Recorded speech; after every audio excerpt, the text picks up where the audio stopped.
And what's up, everybody? Welcome back to the channel. It is your boy Cheap Ludes. I took a day off yesterday and didn't release anything, so I'm gonna start this video off by begging.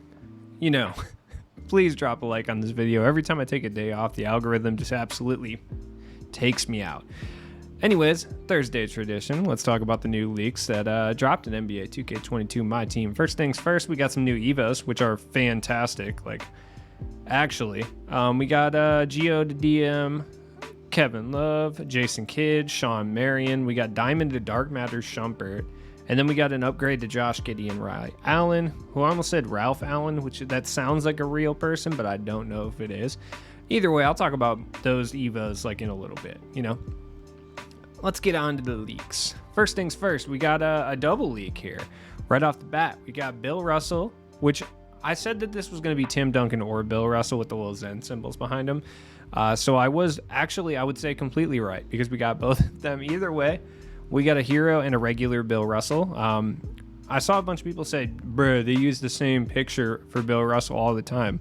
Yeah, my man played in the 60s, dude. They barely had cameras back then that were efficient at getting pictures of people actually moving.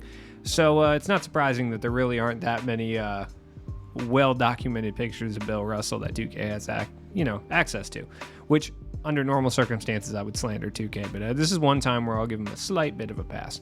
Bill Russell should be pretty good. Obviously, I'm going to go into more detail on him. Bill Russell is very dependent on what they do with his jump shot. I will say that for sure. And I wasn't sure what these were, but they're clovers. I see that now. Then we got the big fundamental right here. Look at Tim Duncan in this pick right here. My man looks like he's wielding the sword Excalibur in this pick. Look at the absolute concentration on his face. He looks like he's doing something incredibly important. And then this Tim Duncan over here, he looks like he's actually throwing down at the club, doing one of these moves, like the NPCs in Vice City would always do. Totally automatic. They would do the same dance every single time. Fantastic. And then this thing all day. Shout out to the 5 people who played Vice City in their prime. Next up, we got we got some more. By the way, the packs are called Origin packs, which just another rando, literally just another rando promo set. Honestly, kind of disappointing for sure. Disappointing. But it is what it is. I just wanted OOP packs or something, but don't worry, we're gonna start getting those because 2K is running out of big name players to give Invincibles to. We got Klay Thompson, who sure, I think we're kind of past Klay Thompson as a player base, but it is what it is. I mean, I'm sure people are going to run him. He's going to be a million MT due to his 2K pedigree this year. Then we got Paul George, who will also be a million MT based on his 2K pedigree and not much else.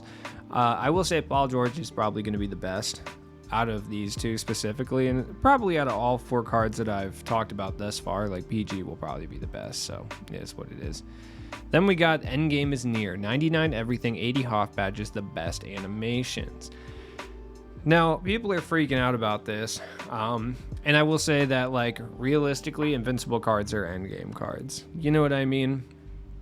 Is there really a difference between an Invincible card, which has, if not 99 everything, 96 some things? No, it doesn't matter, truly. It is the best animations thing that people, I think, are most concerned about. And I think that's rightfully so because we're getting endgame magic. Jesus Christ. All right. Well, a couple things to unpack here. I'm of the slight minority that really, really enjoys Magic's jump shot. And I think that stems from years of using him because he's one of the only elite level big point cards that you can get for a somewhat reasonable price due to his jump shot. A lot of the, Sweat Lord players don't tend to like his jump shot very much, so that's the reason that I use Magic quite a bit, and I know people have other reasons for it as well. But this card's going to have the best jump shot in the game, the best dribble moves in the game, which Magic's dribble moves were already fine in his Dark Matter that we got less than a month ago. So it's really about the jump shot. You're paying for the jump shot. Like I said, there's really no difference between a card that has 99 everything and 99 most things and 96 some other things. It's not going to matter. It really isn't. I mean, majority of the Invincible cards have every Hoff badge that you would want for that particular playstyle anyway. The only thing that might be different is some of the centers may not have 1 or 2 Hoff badges that you really would like, but Magic's going to be near perfect anyway. I like how they just skipped Invincible with Magic. They're just nah, straight to endgame, bro. Either way, I mean, Magic will be cool. I think if they cater more towards current gen, it'll probably be base 3. And if they cater more towards next gen, it'll probably be Luca base, but it is what it is. Also, for those who have Invincible Dirk, for collecting 4,000 cards, you will be able to earn Dirk's endgame card.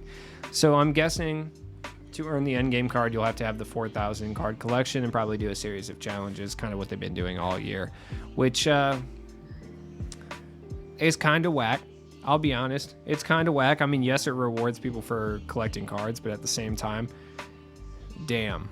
For real? You're going to give us a Dirk with Luca base or something? That's going to be horrible. Like, the 15 people that have this card are about to absolutely flourish at that point. On current gen, it doesn't matter, but on next gen, Jesus Christ. What if you could change, or what if you could pick your own jump shot on these players, right? What if you got endgame Magic and you were able to select a jump shot? That would be absolutely absurd. I don't even know what to say. Oh, boy. Magic Johnson. So, the only redeeming factor with Magic Johnson that made his price even come down just a little bit was his jump shot. Like I said, it's not the most meta jump shot in the world. I personally think it's fine, especially you've been using Magic for years. You know, you're not going to have any issues with this jump shot. So, I think it kind of sucks. They're changing the jump shot, but I'm sure sweat lords are pining their fingers and mom's credit cards together, just ready to go, trying to get this card, hitting the MT sites hard. By the way, I'm sure that's way up right now. But I mean, the dribble moves probably stay the same. I don't think they'll really change it. They'll probably change it from Lillard's behind the back to Scotty's, which will make Magic super annoying to deal with. And I'm sure he'll have just no dunk packages so that you just can't get blocked ever. So, frustrating. But I mean, this card was already 90 plus in everything anyway. You know what I mean? This card was basically an invincible as is. The only thing he had lower was an 80 standing dunk, which doesn't even matter. So the key is he's going to have all 80 badges on Hoff, so it's not even a point to speculate which badges because they're literally all going to be Hoff. It's going to be hilarious when people put shoes on this Magic Johnson because, what's the point? What's the point of putting shoes on this card? And people are going to do it. You're going to see Magic Johnsons with shoes. Then we got Paul George. I mean, there's not really going to be much of a difference. I mean, he's going to have Paul George base on very quick instead of quick. Dribble moves stay the same for the most part. He already had elite tendencies, but they'll be all 99s. I mean, he was already almost an invincible card at this point, too. The only noticeable upgrade will be on strength and interior badges, which doesn't really matter for someone like Paul George anyway, especially the way the majority of people are going to use him. It doesn't matter.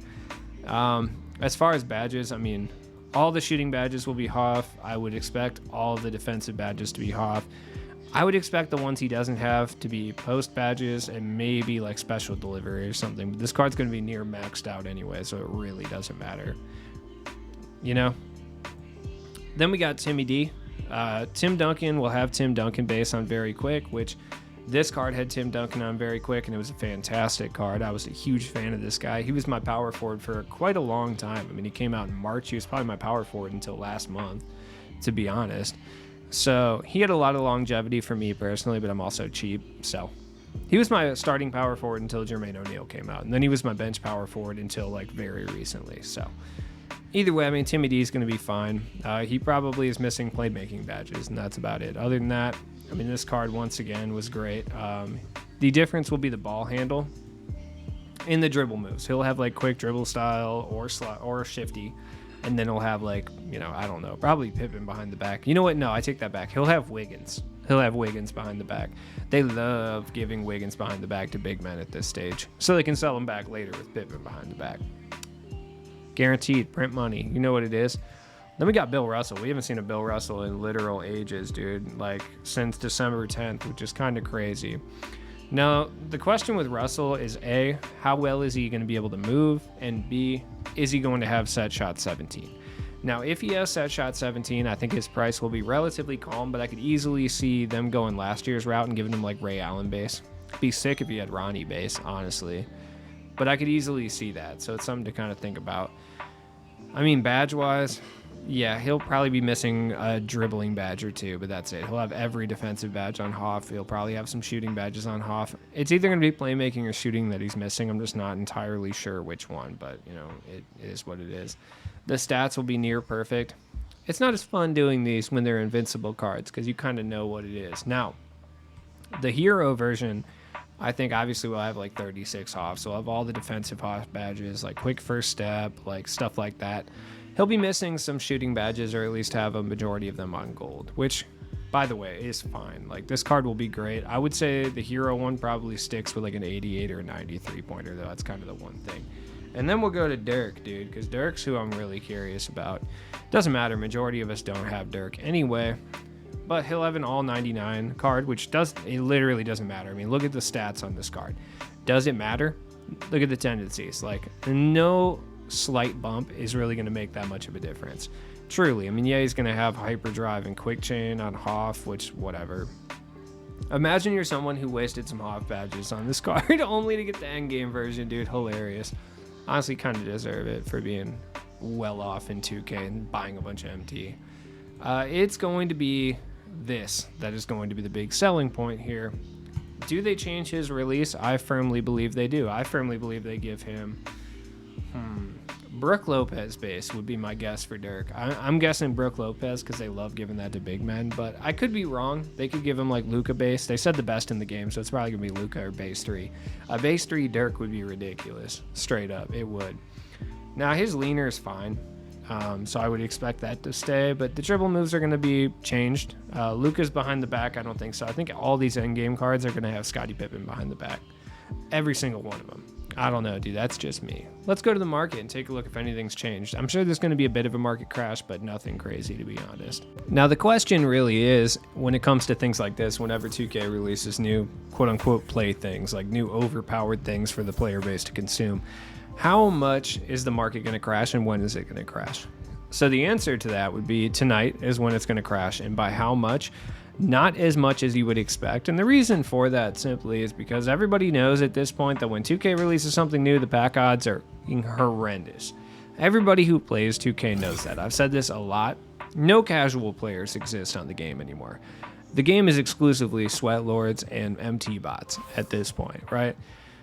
Nobody hops on my team for funsies. Nobody in this community hops in to my team for funsies, right?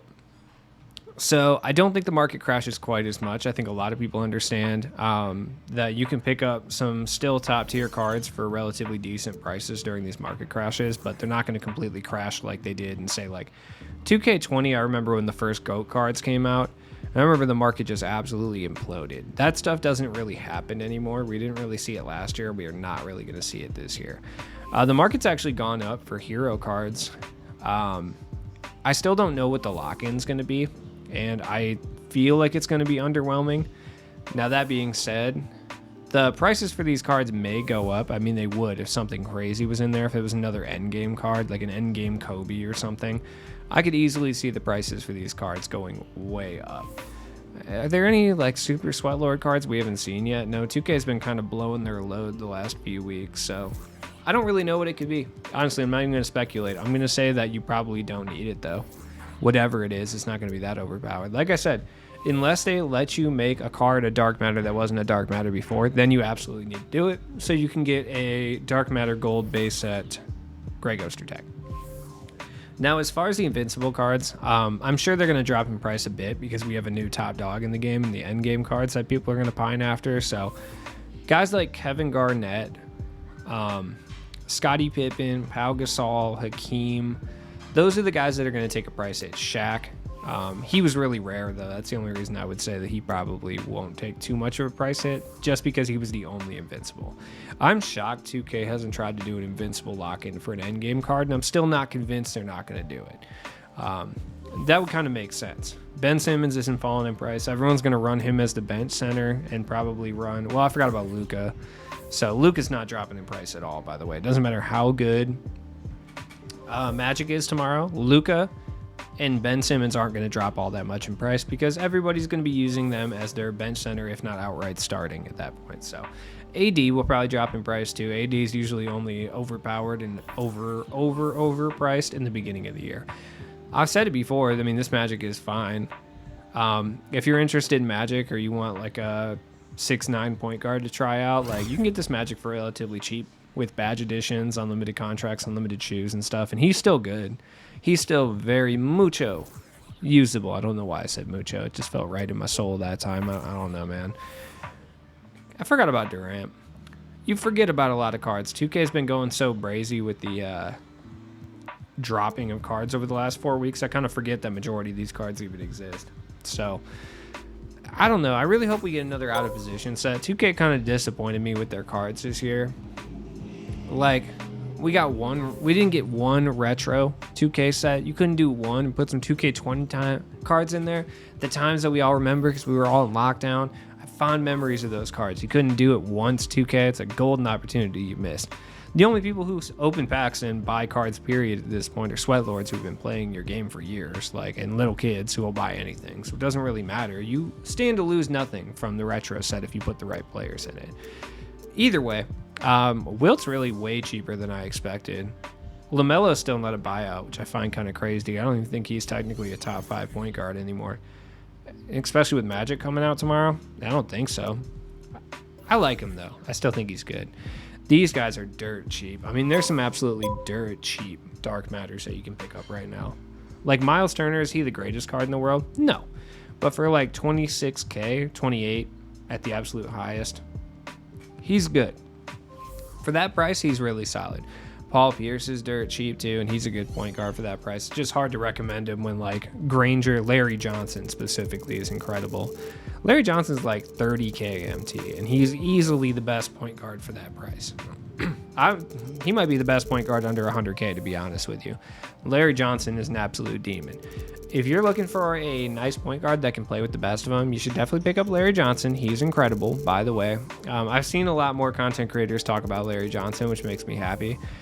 Still some insist that Danny Granger is superior, but I actually think that might be incorrect. I think Larry Johnson actually might be better.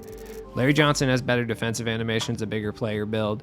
The jump shot is slightly worse, but not worse in a way that you would really notice all that much unless you're somebody who used base 29 all year, which not many of us exist because they really didn't give it to a lot of cards this year. There's so many dark matters for under 30K right now. It's crazy. Larry Johnson is the one to target, though. Like, if you have 50K and you want to buy one dark matter for 30K, I would say Larry Johnson or Nate Thurman would be the guys that I would think about. Nate Thurman's still good. He's still my power forward. As always, it's been your boy Cheap Ludes. You know you'll catch me tomorrow opening packs. It'll be after work, though, so it'll be after 5 o'clock. I know, disappointing. No lunch break, Ludes. Peace.